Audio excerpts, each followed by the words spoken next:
We have shown this video a lot. Congresswoman Ilhan Omar talking about 9/11. Roll tape. CARE was founded after 9/11 because they recognized that some people did something and that all of us were starting to lose access to our civil liberties. Well, President Trump tweeted out a video slamming Omar for her comments, and Speaker Pelosi then came to Omar's defense, and here's her statement. Quote, "The president's words weigh a ton, and his hateful and inflammatory rhetoric creates real danger. President Trump must take down his disrespectful and dangerous video." And, of course, President Trump getting in on the action, tweeting this just in the last hour. Quote, "Before Nancy, who has lost all control of Congress and is getting nothing done, decides to defend her leader, Rep. Omar, she should look at the anti-Semitic, anti-Israel and ungrateful U.S. hate statements Omar has made. She is out of control, except for her control of Nancy." Wow. Joining us now is Rob O'Neill. He's the former Navy SEAL who killed Osama bin Laden. Rob, really interested to get your take on all of this. Some people did something. Yeah, that's really not giving it anything close to what it was. The worst terrorist attack, basically in world history, Right. And it's just a shame she could do it like that. And also, she was wrong. CARE wasn't founded after 9/11. It was founded in 1994. They started to advocate more after 9/11 simply because of the way a lot of Muslims were treated after 9/11. And she was born in Somalia, and I'm from Montana. We're both Americans, and we see the United States through different lenses. And I think there is a way. Her point is that she's trying to get Muslims more active in America. They're not guests here, they're Americans.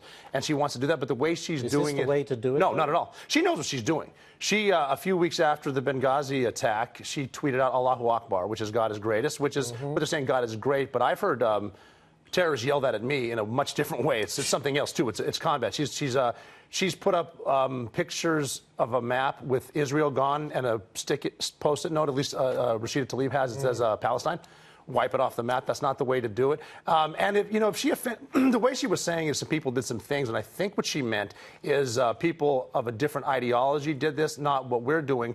Right. If she found out what she should have known before, because she does like to poke the bear, that it was offensive, all she has to do is say, you know what, it was offensive. But she will never back down. No, she'll never do that. And then now she's spinning it. Now she's the victim, yeah. which is nonsense. Brings me to my next question: the president's reaction appropriate? Right.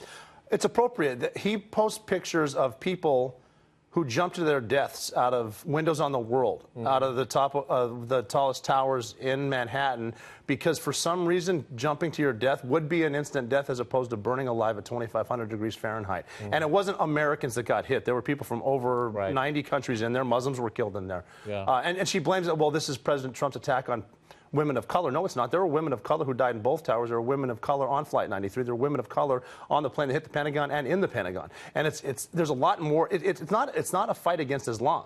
It's our way of life. It's 2019, the Western world, to include Muslims and Jews and Christians and everyone, against this ideology. We are often told that you fight for this country and you have fought for this country to protect the flag and everything that it stands for, freedom of speech. And this is freedom of speech. It is freedom of speech. Of course it is. But how angry does it make you? And is it acceptable? It doesn't make me angry, but I wish instead of this resistance and this I'm on the left and you're on the right, we get in the room and try to solve it. When I went overseas and fought with Marines and I fought next to my soldiers, Army, Air Force, I fought with Muslims. I fought with Afghans and Iraqis. I fought with Christians. I didn't take a shortcut for the white guy or for the black guy. It was the coalition. It wasn't just America.